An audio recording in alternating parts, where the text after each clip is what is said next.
Buckle up, guys, because in this video, I will be explaining to you in deep detail how the kit of Moriden works, aka the most confusing kit in all of Watch of Realms. I honestly think this is the most complicated kit for a couple reasons. Really two reasons. Number one, it's complicated, it's complex. There's a lot of weird moving parts and different things going around that you need to understand. But number two, he's not a particularly plug-and-play hero. So someone like Hex would be a contender for the most confusing kit.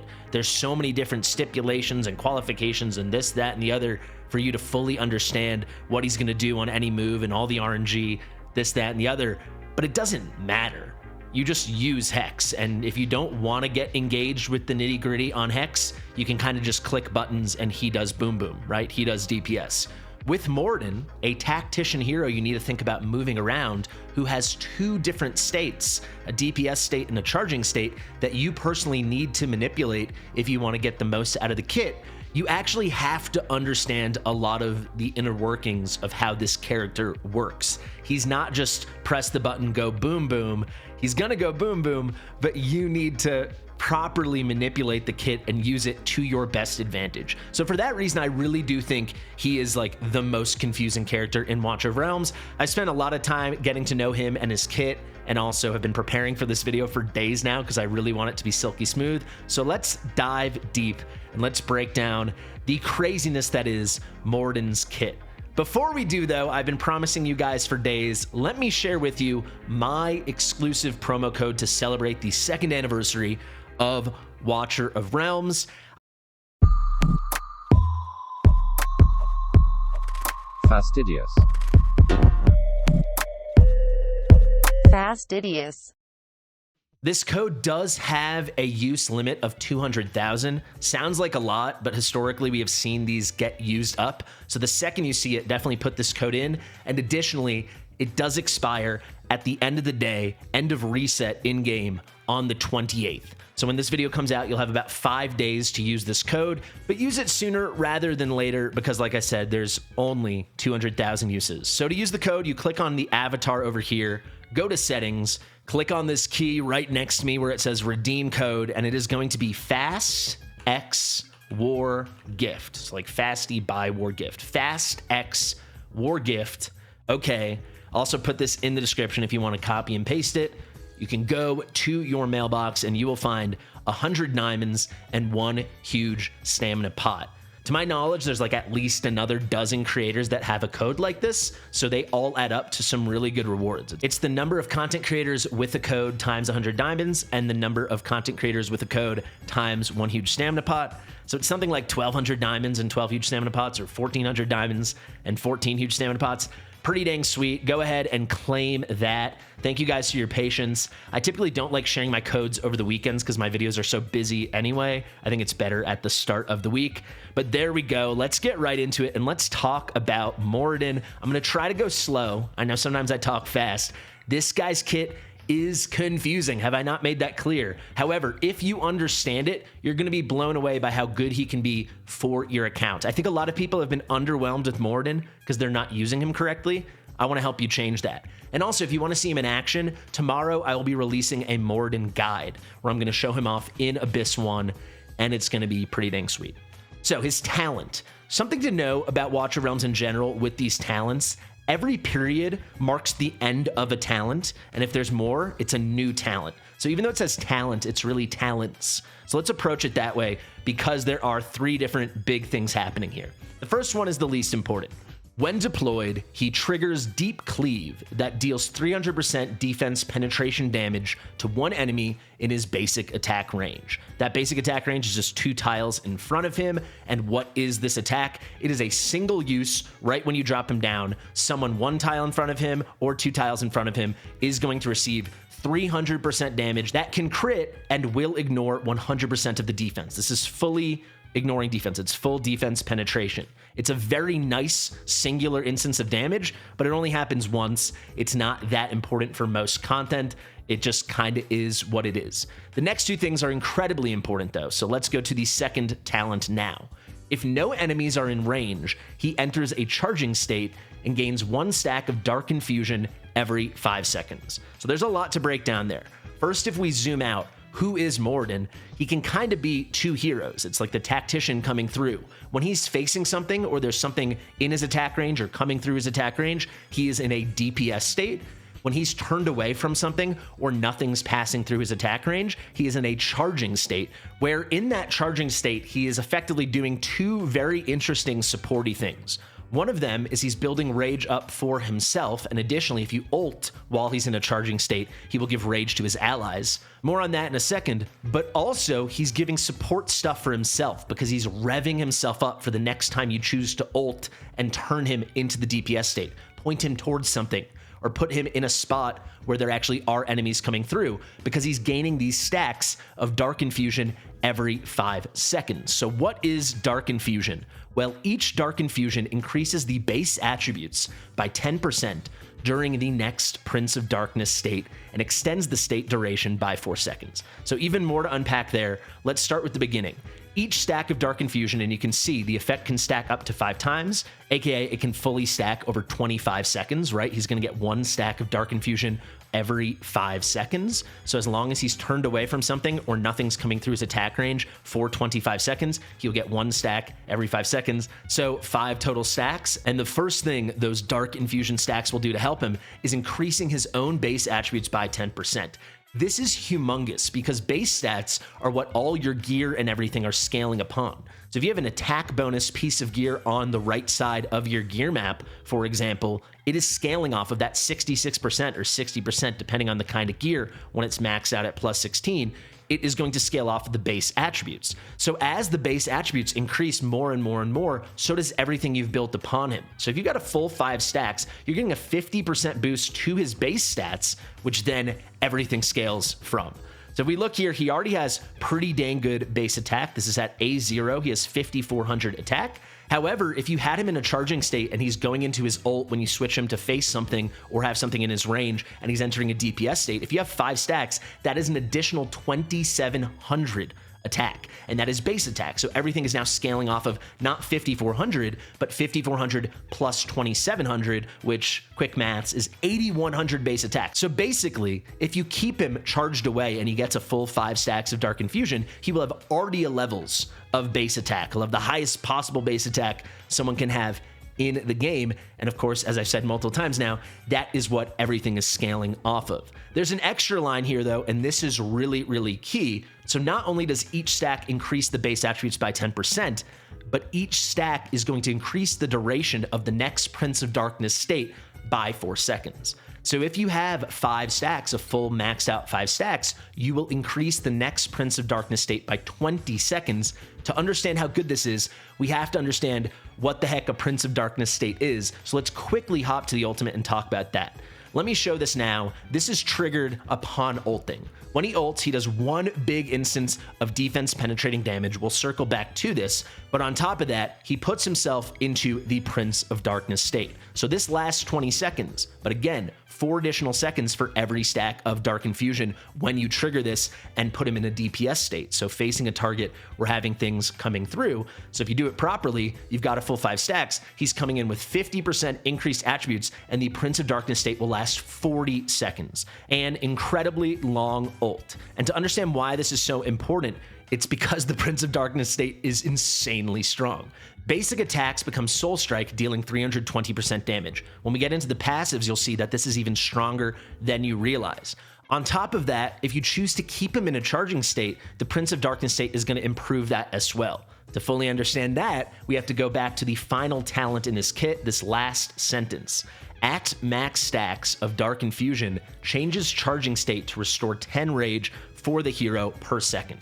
So until you have max stacks, what is happening during the charging state? He is stacking Dark Infusion. But once that's maxed out, he is giving himself 10 rage per second. This is just guaranteed automatic rage regeneration. Think of it as a rage regen auto plus 10. He's getting that per second until you leave that state. But like I said, there's an ult effect when in the Prince of Darkness mode, in the Prince of Darkness state, if he is still also in a charging state. Yes, I know this is confusing, guys, but look over here, the second part. When charging his power during the Prince of Darkness state, Mortyn grants 1.6% rage regen per second to allies within 2 tiles. So if you ult with him and he is still pointing away from all the enemies, or you put him in a spot where you know no enemies are coming through, he's going to give 1.6% rage regen per second to all allies within 2 tiles. That is a huge amount of rage regeneration. So if you don't need the DPS for certain maps, certain bosses, certain piece of content, or there's some content where they're invulnerable to physical damage, right?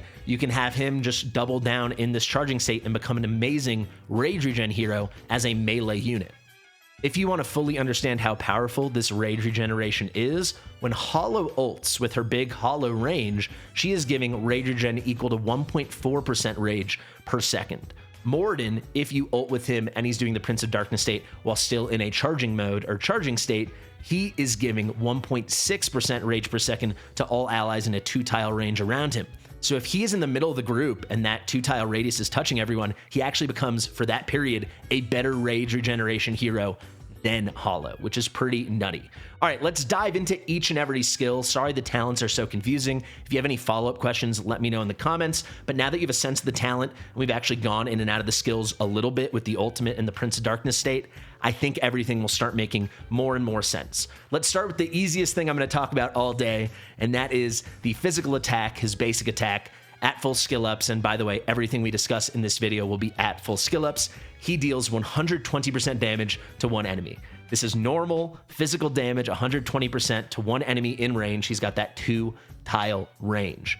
Before we go to the ultimate, I do want to go to this first passive over here so you can fully understand the last part about the soul strikes that we touched on when he ults, enters the Prince of Darkness, and he's in a DPS mode or a DPS state. You can see this passive, Soul Sunder.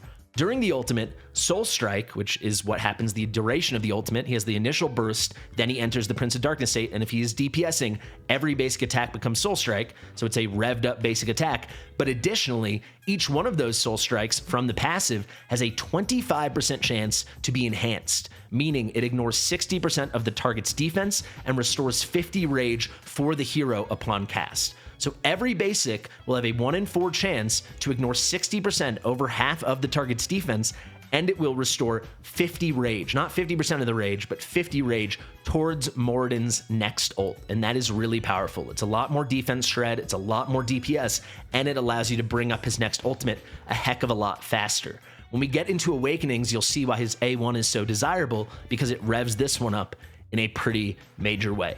I think we're ready now to fully break down the ultimate. You can see with the ultimate, there is a part 1 and a part 2. That is typical of all the tacticians. There's a displacement effect or a movement period, and then there is going to be what actually happens. So with Moriden, the first thing is you will choose to teleport him to an unoccupied ground tile within 3 tiles. So in a 3-tile radius around him, any melee tile he can be deployed on is an option, and he will move over there.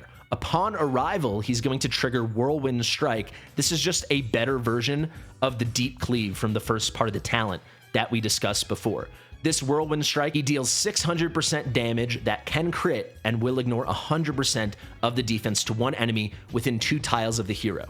So it's double the damage before from the talent. This happens to start every ultimate when there's an enemy in range, and that range is not limited to his ult range or his basic attack range. It is anyone in a 2-tile radius, so a little bit of flexibility there.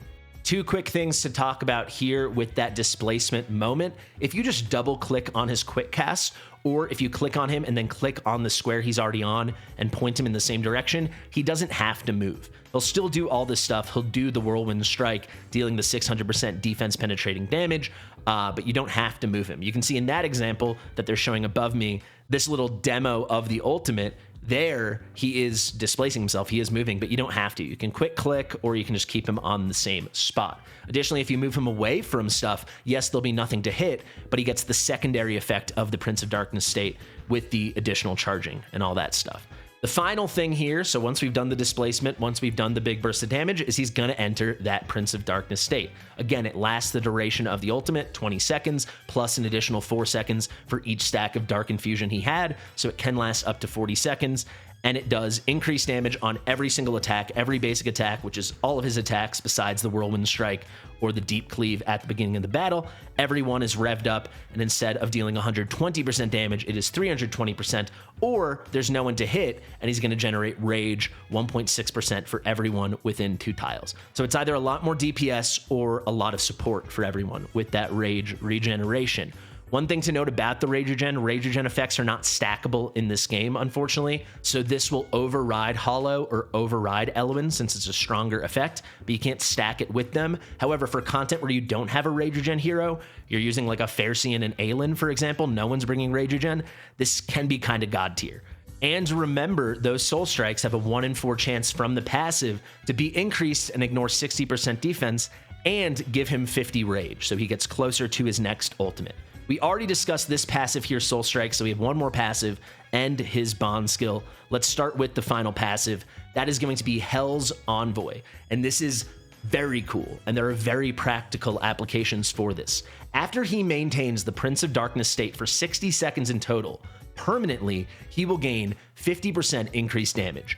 Each enemy killed reduces the time needed to gain this effect by 5 seconds. So as he kills enemies, if he kills 4 enemies, for example, the total duration needed in the Prince of Darkness state is only 40 seconds. You know, if he kills 10 enemies, it's only 10 seconds, right? You reduce 50 seconds. But it's also really valuable in content where there's nothing to kill, like boss content, right? Because in that content, you can strategically point him away from the boss, make sure there's no one in his attack range, so when he does his ultimate, he can have 5 stacks of Dark Infusion, and already that ultimate, that Prince of Darkness state, will last 40 seconds, which means it will only take 2 ults for him to get this permanent damage increase. This passive is really valuable in content that is long form and content where you need more damage later on in the battle, which is true of most of the bosses in this game. If you think of something like Abyss 1 or APOC 2, you might not need a ton of damage right at the start, but you're definitely going to want a lot of damage at the end when the fight is getting harder and harder and you really need to, break bigger shields, or there are more defenses up, the bosses keep empowering themselves. So this is super clutch. Also, one piece of content he's obviously going to shine in is going to be the Malric's Halls of Illusion with this Black Sewer stage we've all been doing lately.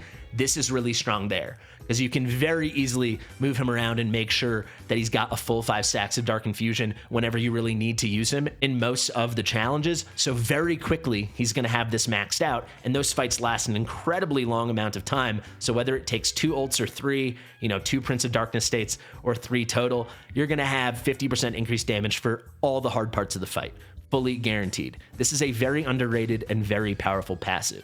If we go to the final thing here before Awakenings, his Bond skill passive, Tainted Legacy. When you obtain the hero Valara, you'll unlock the following bonus effect. And all you have to do is pull Valara. She does not have to be brought into the same content with Moriden.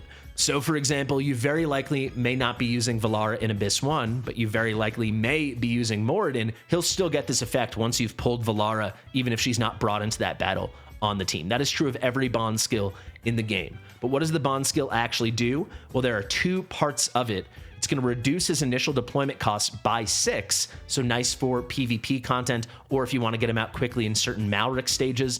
And then the key thing, he gains max stacks of Dark Infusion when deployed. So he gains a full 5 stacks, which means whenever he's deployed on that first ultimate, which by the way is going to come up really quick, he gets 700 initial costs, and it is 1,000 costs total to use it. And by the way, if you're using him with an Esotericist Lord, if it's an epic, this will only be 850 costs, and if it's a legendary, this will only be 750 costs because of the Esotericist Lord skills. But that first deployment, he's going to already have Dark Infusion. So with that first ult, the Prince of Darkness state is going to last 40 seconds because you have the full stacks. So immediately you will get the enhanced DPS if he's in the DPS state with the chance to build more rage and ignore defense, or if there are no enemies in range, you will get the support effect with the 1.6% rage regen for everyone in the 2-tile radius. Additionally, once you have this bond skill, because the first ultimate is guaranteed to land a fully maxed out 40-second Prince of Darkness state, you know it will only take 2 ults, even if the other one has no Dark Infusion, even if the second ult only lasts 20 seconds, you are guaranteed in 2 ults to hit the 60-second maximum required by the passive over here to have that increased 50% damage for the rest of the battle. It is super duper good. Keep in mind, if you were using him in non-boss content and already during the start of the battle with that first ult, you kill 4 or more enemies, you'll already have unlocked this Hell's Envoy, because each one of those kills will reduce this by 5 seconds, so 4 enemies is minus 20 seconds, which lowers the max second requirement to 40 seconds, and that will be fulfilled when you ult after deployment with the max stacks of Dark Infusion. So this is a very good bond skill. We have one final thing to discuss before Awakenings, and that actually is his exclusive artifact, Nightfall. So there are 2 pieces to this exclusive. The first one is very simple, increases single target damage by 20%. Everything he does is single target damage, so increases his damage by 20%. That is at base promotion. At max promotion, it increases it by 30%. That is affected, obviously, with promotions. It goes 20, 22, 24, 26, 28, 30. But the second part is fully unlocked at the beginning. This does not scale with promotions, and this is the best part. Whirlwind Strike and Deep Cleave, and to remind you, Deep Cleave is that big burst of defense penetrating damage on the first deploy. And Whirlwind Strike from the ult over here is the big burst of defense penetrating damage to start every one of his ults when either of those are triggered. So really on initial deployment and then at the start of every one of his ults, he is going to land very, very nice vulnerabilities. So this is just like a post-calculation increased damage received by the target, and is going to be 20% for both physical and magic damage, and it lasts 15 seconds.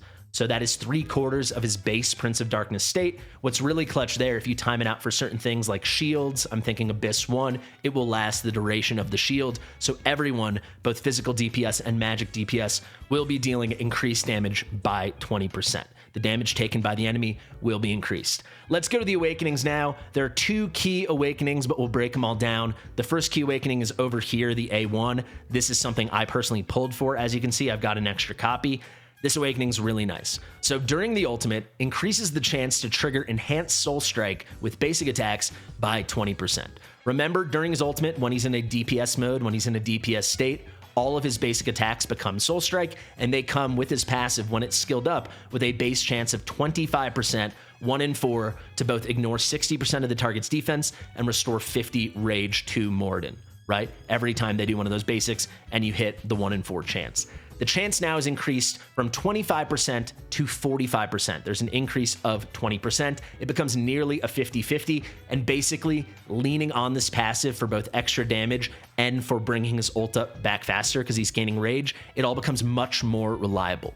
So this is something, it's not like going to be breaking his kit in half, but it will unlock a lot of stuff, and it does take him to another level. Nothing like Kagiri getting A3 or something, but it is a really nice awakening. The A2, pretty simple, base attack plus 300. This brings his base attack to 5,700, but remember there's an extra level to this because when he is in the Prince of Darkness state, each stack of Dark Infusion up to 5 stacks will increase his base attributes by 10%. So previously, before this Awaken 2, each stack increased his base attack by 540. Now it's going to increase it by 570 attack. So that's pretty significant, right? This additional base attack over 5 stacks will equate to an additional 150 attack during that Prince of Darkness state if you've got it all maxed out. The A3 is also very interesting. When triggering the ultimate at max stacks of Dark Infusion, gains an extra 10% boost to base attributes. So if you had full stacks previously, it was a 50% boost. Now it is a 60% boost. This is going to be more stacks in general, but most importantly, more damage. It's an additional 570 base attack he gets added on.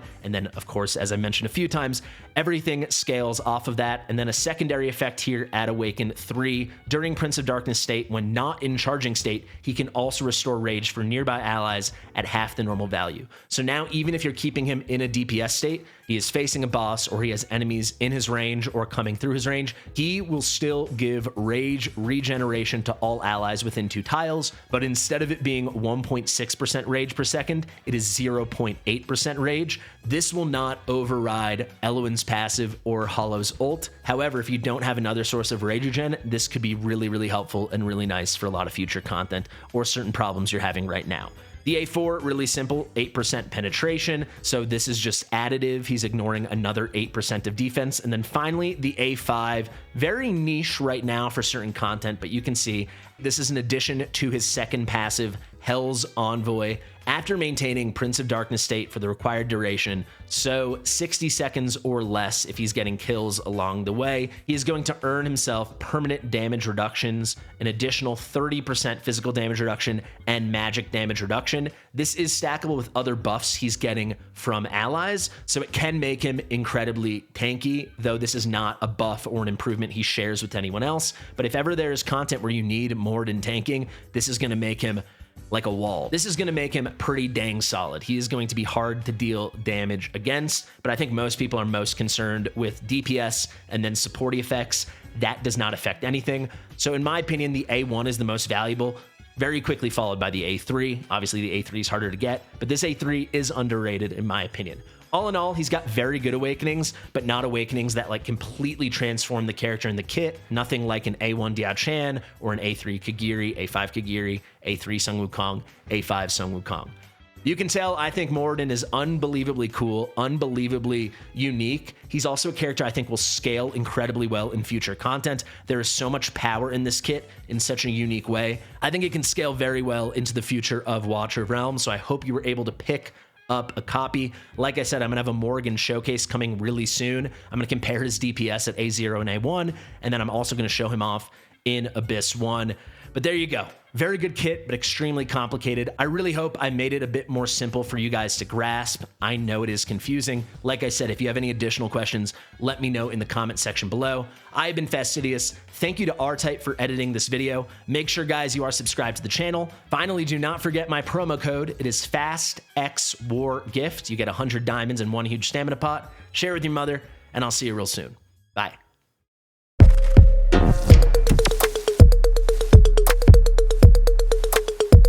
Fastidious.